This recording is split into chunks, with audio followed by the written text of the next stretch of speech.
Bonjour Brian.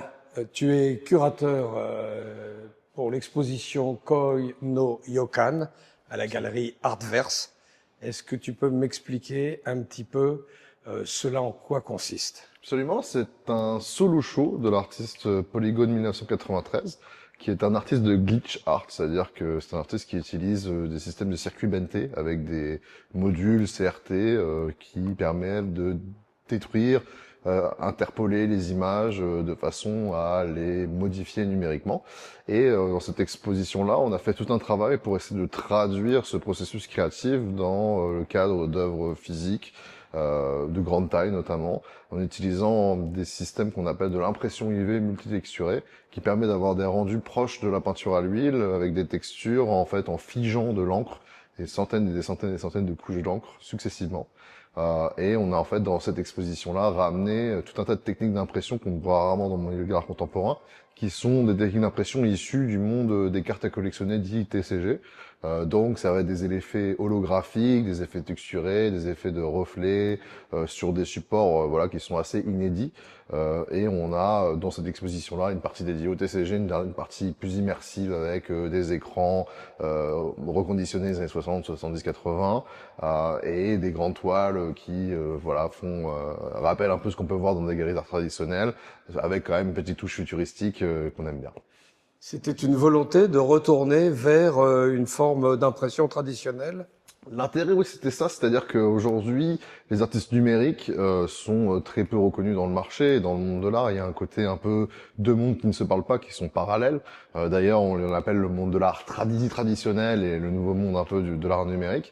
Donc, c'est encore des lieux, des communautés qui ne se parlent pas, mais même pour ce qu'on appelle les collectibles et l'art, voilà, il y a des gens que je connais, moi, qui ont des cartes Pokémon qui valent des dizaines de milliers d'euros et qui n'ont rien au mur, quoi. Et donc, moi, j'ai la conviction personnelle que c'est publics-là vont se croiser à un moment et vont finalement réussir à s'intéresser l'un à l'autre.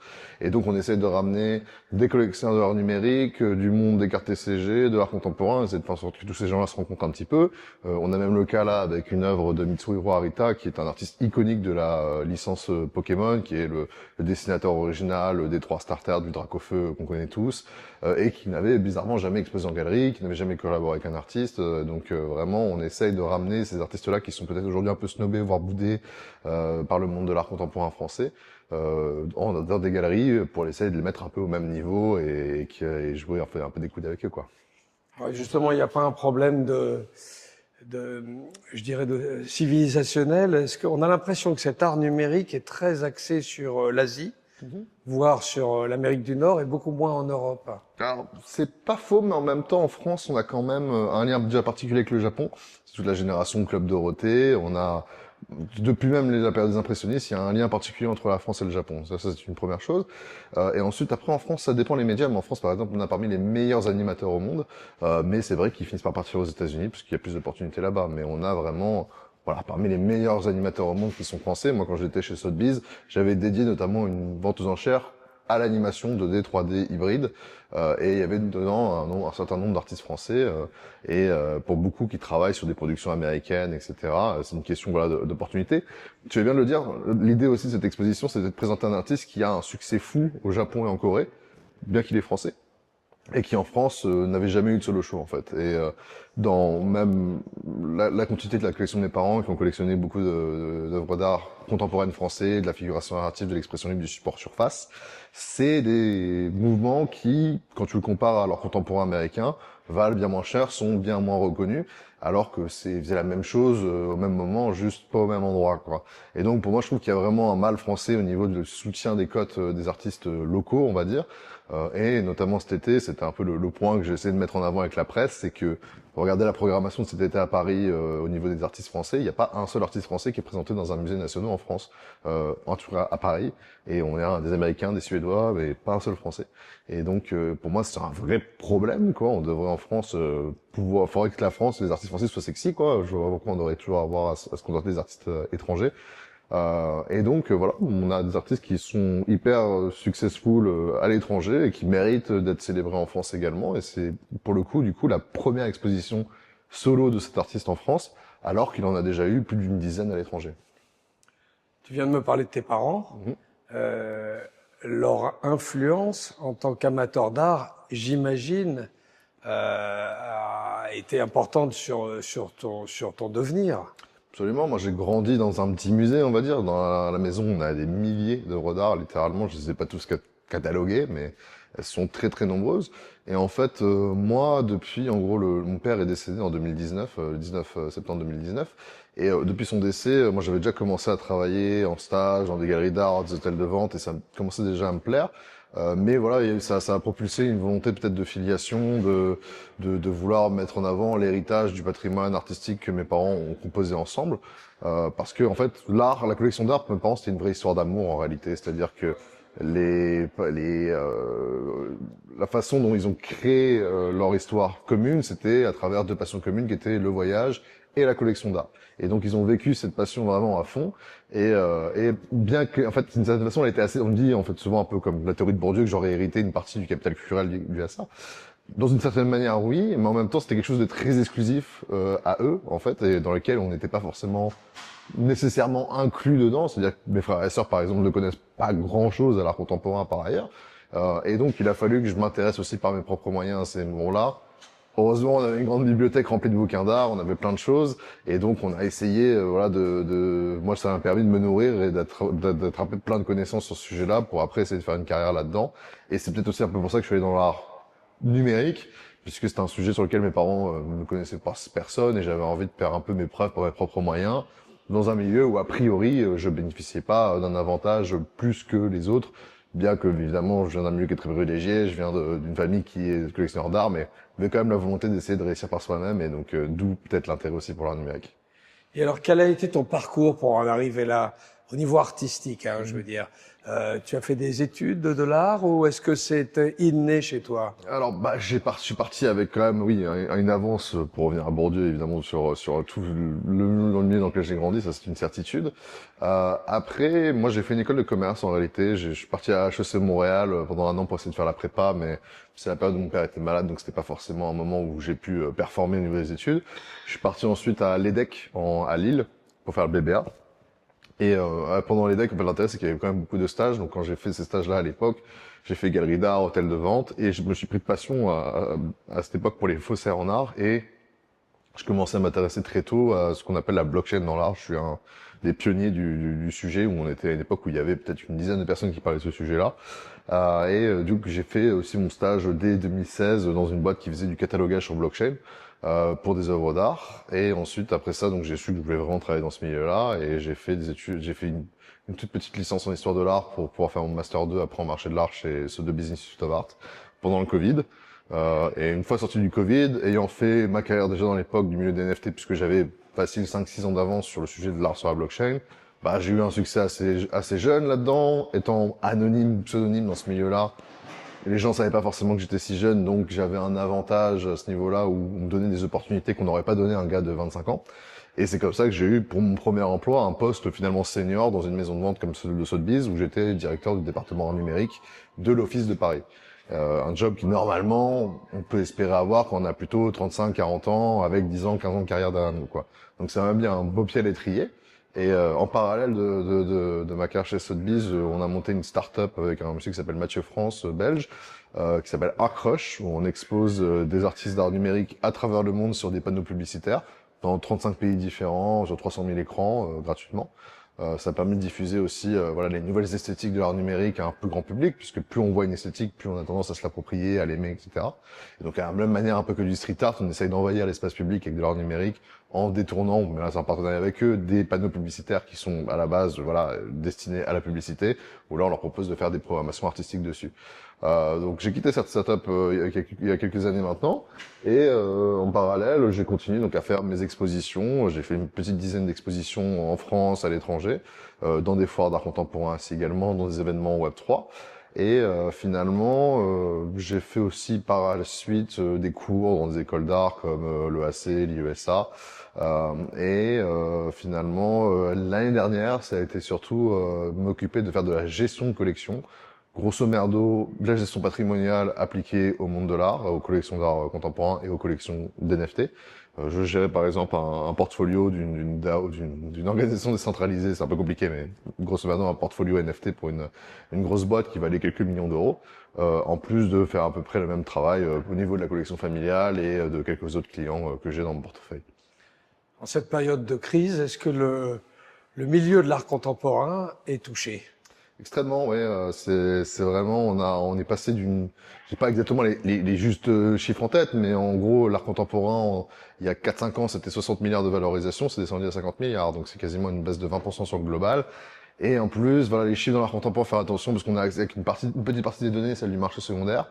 Le marché primaire, c'est très compliqué. Il y a une multitude de fermetures de galeries. Il y a des grandes annonces sur même des grosses galeries qui réduisent massivement leur workforce, les nombres d'artistes qu'ils représentent, etc. Aujourd'hui, c'est un milieu qui est en mutation, sur lequel en fait les acteurs en place ne sont pas très agiles, ne sont pas très au fait des nouvelles technologies et ne savent pas forcément encore comment aborder ces nouveaux changements, notamment comment attirer des nouveaux collectionneurs. Il y a une crise générationnelle dans le monde de l'art contemporain où on a moins d'acheteurs, où on a une base d'acheteurs qui est très vieillissante et en fait des galeries qui n'arrivent pas à tenir face aux charges fixes importantes qu'ils peuvent avoir. Et donc il y a une vraie crise sur le milieu de l'art contemporain. Qui dénote peut-être parfois aussi avec le boom qu'a eu les NFT dans cette même période-là, puisqu'on parle souvent du fait que voilà les NFT sont en grande crise, mais en fait c'est une crise généralisée du monde de l'objet de collection et de l'art contemporain. Les seules choses qui s'en sortent un petit peu au sein de la collection en ce moment, c'est justement les cartes à collectionner. On a un grand boom sur tout ce qui est Pokémon, One Piece, Yu-Gi-Oh, Magic, etc. Mais parallèlement, le marché des sneakers ou même celle des montres à collectionner, choses comme ça, a pris un coup en fait au final. Donc avec l'incertitude qu'il y a le monde aujourd'hui, avec peut-être Trump, il y a l'Iran, la guerre, les gens évidemment, même s'ils ont parfois encore les moyens, préfèrent ne pas acheter parce que incertitude et donc méfiance, prudence. Et voilà, donc c'est des vrais sujets aujourd'hui qui inquiètent beaucoup d'acteurs du marché, ouais, c'est une certitude. L'art est un investissement à risque, quelque part. L'art est un très mauvais investissement de manière générale. Il est très rarement rentable et la raison pour laquelle on achète de l'art, c'est certainement pas pour s'enrichir. De manière générale, moi j'ai fait le dossier de mon master, enfin mon bachelor, c'était justement l'art comme investissement.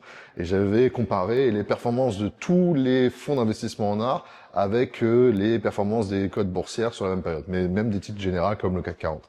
Il y a un seul fonds d'investissement en art qui a été rentable dans l'histoire, ça s'appelle la peau de l'ours, qui a eu la chance d'investir dans des artistes qui ont plus tard explosé, comme Picasso tout simplement, ou Modigliani, choses comme ça, très tôt, et donc qui a été assez rentable, mais en réalité, l'art c'est compliqué à vendre, peu liquide, avec l'inflation, c'est pas vraiment une niche fiscale aussi, malgré ce qu'on pourrait y penser. Finalement, si tu veux investir de l'argent, on autant le mettre dans la bourse. Mais qu'est-ce que ça apporte là, au-delà d'une valorisation financière? Ça apporte du capital social et culturel en réalité. C'est pas un hasard si en France, tous les milliardaires très importants ont soit une hôtel de vente, soit un musée, soit une galerie.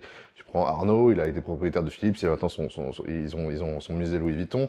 François Pinault est propriétaire de Christie's, Patrick Drahi est propriétaire de Sotheby's. C'est quand même étonnant, puisque rien que Christie's et Sotheby's, ça représente quasiment 20 à 30% du marché global de l'art contemporain et enfin même de tout genre de type d'art en réalité.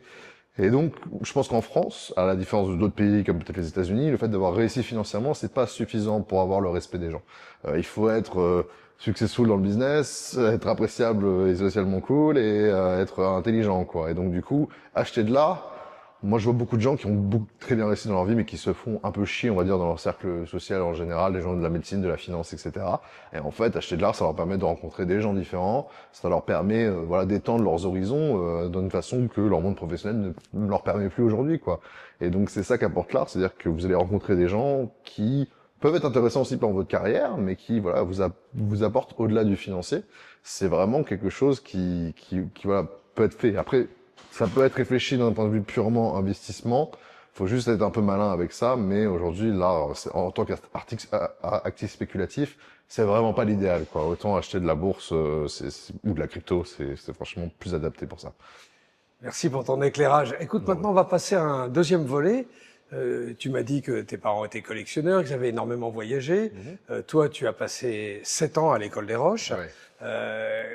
comment se fait-il que tu te sois retrouvé dans cette école? Est-ce que c'est le fait que tes parents voyageaient beaucoup et qu'ils ont cherché à te placer? Est-ce que tu peux m'expliquer un petit peu ton parcours à l'école? Bien, en partie, c'est sûr que le fait qu'il voyageait beaucoup a eu un impact. Maintenant, moi, je suis allé à l'école des Roches parce que déjà mes deux grandes sœurs étaient allées. Barbara Fink, ma plus grande, la plus grande, était arrivée là-bas puisque je crois qu'elle avait des problèmes en sixième, en cinquième au collège où elle était. Ma grand-mère, mon grand-père avait trouvé l'établissement des Roches. Je ne sais plus comment exactement parce que j'ai quand même 10 ans d'écart avec ma plus grande sœur, donc j'étais pas vraiment encore complètement aware de tout ça. Mais elle a fait donc toute sa scolarité avec Calderoche, elle a vraiment adoré. Ma deuxième sœur Erika a fait elle sixième terminale et était plutôt contente de son expérience. En fait, moi, très naturellement, il y avait même pas vraiment de questions qui se posaient. Je savais que j'allais aller au Roche une fois que j'avais fini ma primaire. Moi, l'internat, franchement, ça a été une expérience très enrichissante. Je pense aussi que c'est quelque chose qui, avec le recul, a été quand même un peu dur peut-être au début. Aussi, moi, ma personnalité étant quelqu'un de plutôt introverti, c'est vrai que l'internat, t'as pas vraiment d'intimité, t'as pas vraiment, t'es plus obligé de vivre avec les autres, etc. Et je pense que j'aurais eu un très différent caractère si j'avais pas été en internat. J'aurais été sûrement plus renfermé que je ne suis aujourd'hui. Et en fait, moi, je suis quelqu'un qui aime bien être seul, qui aime bien. Avec le recul, je me suis rendu compte de ça, alors qu'en fait, à l'époque, je m'en rendais même pas compte. Et donc, ça m'a permis peut-être de me forcer. Le seul petit regret que j'avais avec les Roches à l'époque, c'est que les Roches étaient très anti-technologie en réalité. Et moi, dès que petit, j'étais très geek. On fabriquait des ordinateurs avec mon frère, on allait craquer des logiciels, etc. Et à l'école des Roches, t'avais pas de téléphone, pas d'ordinateur, rien.